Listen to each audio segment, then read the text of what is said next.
Саламатсыңдар ма балалар? Бүгін біз бірінші сынып математика 5-ші сабақта талқылайтын боламыз.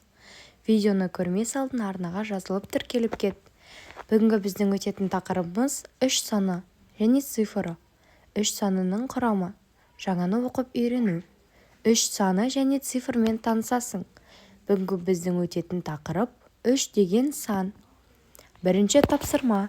Суретке қара, балалар немен айналысып жатқанын айт. Әр топта неше баладан бар? Бұл жерде 3 топ боп тұр, я? 3 топ әрқайсысы бөлек-бөлек жаттығу істеп жатыр. Біріншісі жүгіріп жатыр, екіншісі турникке асылып жатыр, үшіншісі доппен ойнап жатыр, я? Әр топта 3 деген 3 бала бар, я? Кәне, санап көріңдер өздерің. Бірінші топты санайық, яғни жүгіріп атқан топ. 1, 2, 3.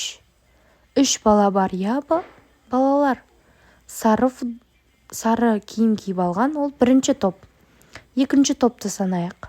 Көк киім киіп алған. 1, 2, 3. Әрине 3 бала бар. Үшінші топты санайық, балалар. 1, 2, 3. Қызыл түсті киіп алған, ол үшінші топ. Әр топтан сонда қанша бала бар екен? Әрине 3 бала бар. 3 топ бар. Әр топта 3 баладан бар. Бірінші ұл балалар жүгірумен, екінші қыздар волейбол ойнаумен, 3 ұл балалар турникке тартылумен айналысып жатыр, я? Осылай жазып аламыз дәптерімізге. Екінші астындағы сұраққа жауап берейік. 2 дөңгелек ал, тағы біреуін қос. Неше болды? Екінші суретте не көрсетілген?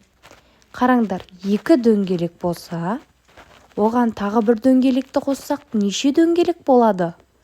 Әрине 3 болады. Біріншісіне қарасаңдар, 2 қызыл дөңгелек тұр. Оған көк дөңгелекті қоссақ, қанша болады? Әрине 3 дөңгелек болады. Қараңдар, осыған мысал ретінде дәптерге былай жазайық. 2 қосылған 1 теңі 3 болады. 1 қосылған 2 теңі 3 болады, я? Енді бір-біреуден алсақ та болады екен. 1 қосылған 1 3 болады, я? Енді оларды керісінше жазып көрейік. 3 азайтылған 1 теңі 2 болады, я? 3 азайтылған 2 теңі 1 болады.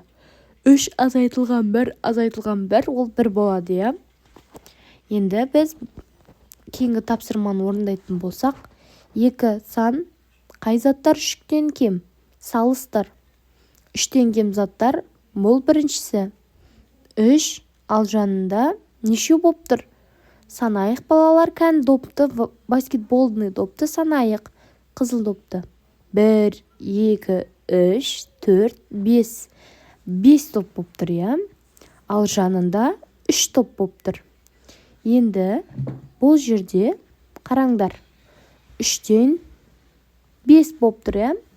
Енді қайсы көп? Салыстырамыз. 3 көп па? 5 көп па? Әрине 5 көп. Екіншісіне қарасақ, 3 тұр және 2 тұр. 3 көп па? 2 көп па? Әрине 3 көп. Үшіншісінде 3 көп па? 1 көп па? 3 көп. Жарайсыңдар, балалар. Сендер керемет салыстырдыңдар. Енді келесі тапсырмаға өтетін боламыз. Бос орынға қандай фигура қажет екенін досыңа түсіндір. Олар қайда орналасқан? Бірінші суретке қарасақ, сары үшбұрыш қажет, я? Себебі бұл жерде қараңдар. Біріншісі көкпен белгіленген бірдей сызықта болып тұр. Ал бұл жерде 3 боп тұр, я? Көк дөңгелектен 3 боп тұр. Ал тіктөртбұрыш қызыл түстен 3 боп тұр. Ал сарыдан неше боп тұр? 2 боп тұр, я, балалар? Сол себепті біріншісіне сары үшбұрыш қажет. Санап қараңдар, балалар. Әрқайсысы 3-3-ден боп тұр, я? Ал екіншісінде бұл жерде де солай боп тұр. Көктен 2, жасылдан 2, сарыдан 2 боп тұр. Сонда бұларға бір көк, бір жасыл, бір сары түсті керек, иә? Сол кезде 3 сары, 3 көк, 3 жасыл болады. Көк, жасыл, сары түсті жолаушылар бір-бірден қажет. Осылай дәптерімізге жазып аламыз, балалар. Видео ұнаса арнаға жазылып, лайк басып кетіңдер. Сау болыңдар, балалар.